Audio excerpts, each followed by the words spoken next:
That you need to have information for the infrastructure. The infrastructure is the base. You have a turnout, and combination of turnout, you have some control and command stuffs that manage the trend direction, and these things is directly connected to the physical infrastructure. And that is where I want to come back to. It's, when we are talking about BIM model, we are there. BIM model is mainly that. But we need also, if we have some infrastructure, not just want to have some digital mockup, we need to transfer information about these things, physical infrastructure, to the control and command stuffs. If the information is not good because BIM model is not good or not sufficiently have enough information or non-shareable information here, we have some problem there, we have some problem there. And finally, people don't have the time train. So it's basically, the problem is that. And as you can imagine here, many industries involved in that. It's not only one. So the issue of open BIM for us is how the yellow, what you see here in the vertical line is about this information. It's about many industry, many software, many database, and each bus is, each bus here may be software, maybe database, maybe process, maybe people, maybe organizations dedicated to one process. So if they need this information, if they are one provider, technology provider anywhere, one thing we need is what is the added value of this box. We need to in information, we need to know exactly what is out. If not, we cannot manage all that. Railway system cannot be manageable. So we have a really big issue on that. And the open BIM issue for us is to make this information available. That means that we need to discuss with the technology provider. We need innovation. That's clear. But we need also to know exactly which is added value for which technology. To know that what is in, what is out. If not, we cannot follow the process. We cannot integrate the railway. And by the end, we need to develop more and more software in layer to overcome the fact that we don't have the right information in the really comprehensive process. So we need this open format for really this objective. That is really fundamental for us. So that is the key message of my presentation. So now I will go back more detail to the BIM program. Basically what we are doing in sharing reference object, we put in place reference library of railway in the French railway system that's called IBO BIM, with the objective to share with all stakeholders. And inside this object, we have our own requirement around this object. And this is available naturally in open format. To don't say to people to use one tools and another, let the choice to have the real performance, because what we need is the performance of the function we need to reach. You can use any software you need, but what we want to use the right information and to output the right one. And we also use in consistent with the French strategy on BIM. We have a BIM level 2 approach right now. That means that many people can use HIT software because you have many domains, and each domain have expertise that we need to be sure that is the right one for the system. And this information share to integrate it in kind of common data environment in the center. And we choose one, but there are no, that is the core of the problem. And we launch also around that a new project called Minerve, and to railway system about engineering of system. We cannot do the good railway system without managing the requirements and the engineering of the system. So we are involved to create or to adapt existing tools for the railway requirements. So we launch a program around that to test and to create and to share some tools, some requirements about what we need to make a system engineering of the railway and be sure that we can manage the requirement, we can manage the performance of the system, the cost of the system, and to have a traceability when you have some BIM mockup at the end, why you have this state of the model is depend of requirement you have at the beginning of the process. So we do that for this reason. And a few words about digital continuity. In the digital maturity of the software, the people, we have some workflow, as we have some BIM for conception, construction, we have a platform, basically BIM level 2, and to share and to organize the process. And for the digital twin, we have to deal with many databases to integrate or to also have a roadmap on that. And this we do it in parallel. We basically now we are doing experimentation, and we make confidence on what we can do to make the system right and the BIM deliver the performance expected. So that's a few words. You have the presentation. I don't take the progress of the BIM at SNCF. We have some infrastructure, IT infrastructure in place. We have training that now about 950 people involved in that, who are involved in at least one project. And we have some many activities around change management and so on. And we have about 150 projects managing in BIM, more or less, depending of the requirement we want to put in BIM.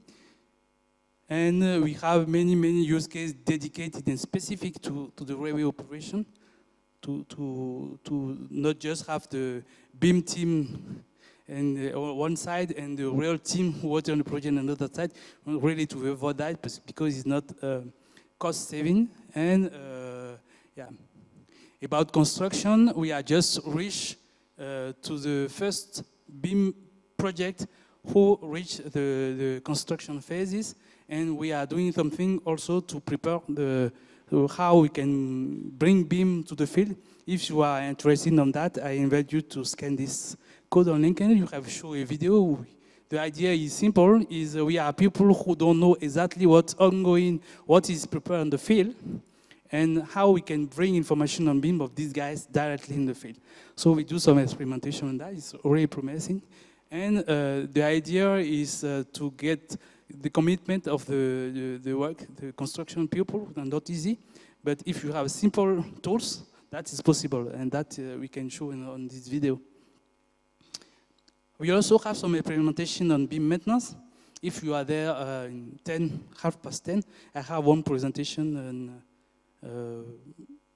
on that. We have experimentation, and what is about here is to make on maintenance sheet how BIM can help to plan maintenance. So that is about the talk I will have now, and to present more in detail this experimentation. By the end, the digital twin, we are working on it, but with use cases we are working on. If we have digital twin for what, how we can manage the requirement of the system, and which is the main use case can bring value on the system. We make some experimentation on that, and progressively the idea is to make more and more use cases and to progress on and develop capability of the digital twin, just focus on the performance that can be bring on the system, not to make the digital twin with everything on it, with the issue to manage we have so many information, but we don't know exactly for what. And what is the initial requirement that is managed to the state we have in the phase and to the system you have to manage and the objective we want to reach. So for this, basically, for the digital twin, the approach is also really to bring this in the basic system engineering approach. You have some requirement and you have some function, and each function you can develop component for that, you can develop software, you can develop database, or you can put just in place real process. And by the end, you have some state, basically, of your digital twin. You can read the traceability between the state and why this is there and which is the initial requirement for that. And the idea is to have some digital twin based in 3 layers. The resource layer, which is the ground of the information you want to manage to deliver service. Operation layer, that is really about we use information to run train, donc how we can deliver service for that. And by the end, how we can deliver service to the end user and the customer. So that is basically idea for around that. We are working on it. Is always an ongoing work. So just to conclude to that, I explain why the open BIM is a conviction. We show that is really a need. We need people who are working with us, with the French railway ecosystem to share. We need to share that, and we need also to make our meaning clear and why we need this. It's not just a position, it's a need. Because we are moving to, in a context where we have more and more constraints, we cannot just use more and more software, more and more software layer. It cannot efficient, we cannot manage information. And by the end, we lose the control of the system. We need to keep the control. And to keep the control, that means that any initiative, software, database, and so on, we need to know what in, what out, to have the qualification on that, and to place it in the system engineering, to put it in the function we need to reach in the railway system in all the world. And I also make an overview of BIM progress at SNCF and the future, what we are working on right now. If you have any question, that ends my presentation. Thank you.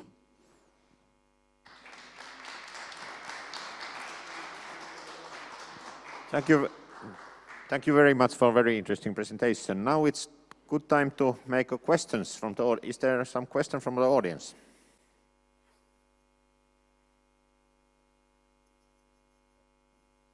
Mercedes, do you have any questions in the chat or? Yes.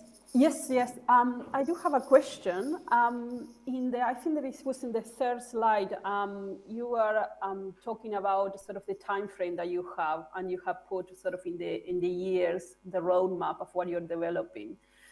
And you are talking. So the first question is: are you progressing in schedule? This schedule that you show, is still on track to deliver? And the second thing, it was in 2022, if I don't recall incorrectly, you talk about the implementation of the industrialization of BIM, and one of the things was the CDE, and you talk about an agnostic CDE in several cases. How are you actually doing an agnostic CDE? Agnostic CDE, do you mean open CDE, or I mean without a software? How are you doing that? Have you developed a CD yourself, or are you because at the moment we are struggling, you need to use a platform with a software that exists. So how are you doing that? And are you on track? That's sort of kind of two questions. Okay. Yes. For the CD, the idea is not to create things by our own. We need to work with the ecosystem, with the value of the ecosystem to progress on that. It's not our job to have the specific development on that. We have a tendering process. We choose one is more open in the market, and we have more functionality on that.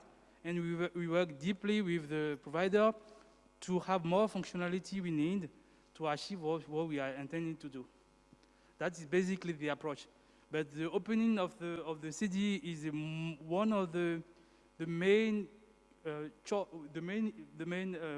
KPI we use to choose the one we use now. So we need to do the CDI with the ecosystem, and we need a CDI that is connected to the more tools, authoring tools basically, but not only, to be able to transfer information more easily. We don't say that it's perfect, but it's help us now to go further and to reach our objective in how we can connect different kind of design coming from many different ecosystems, but also to go further. So the idea is not really to have specific CDI developed by own, but to take one open and to have more functionality on it to reach the objective of the open. I don't know if this answers the question. So what you're saying basically is that the conviction is that you have an agnostic CDE that actually can, also the ideal will be that it's a CDE that can actually operate with different tools. And that is sort of the vision. And that is how you make the selection of your CDE. You go into the tender process with the view, we want a CDE that fulfills this sort of vision. But obviously you are using an authoring CDE, right? You didn't develop one yourself. Yes. Okay. And are you in schedule with this strategy that you have till 2025? And what are the learnings so far? Yes. The first one, by the end of this year, is not really linear or sequences. Is mainly we put the effort now, first of all, to have the capability to develop and to deliver what we need to deliver when you have some railway projects. That's the first issue. And how to engage all the people who are involved on that. And industrialization phase means we need to have a generalization of tools, generalization of BIM using BIM mandate at SNCF level. And it means also the generalization connected all this to the IT system in place. So that is some work is ongoing. We have many work on that. We have many projects on that. The idea is not to make a BIM that is something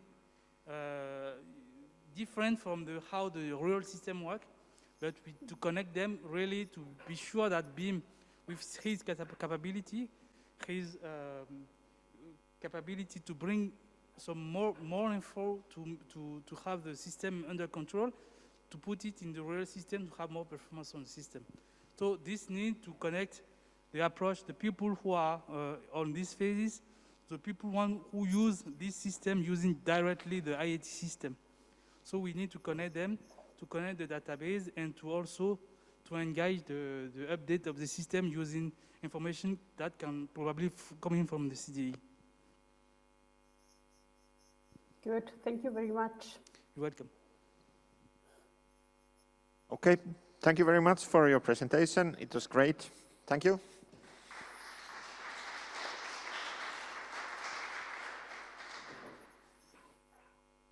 Okay, then we jump to the second presentation. We jump to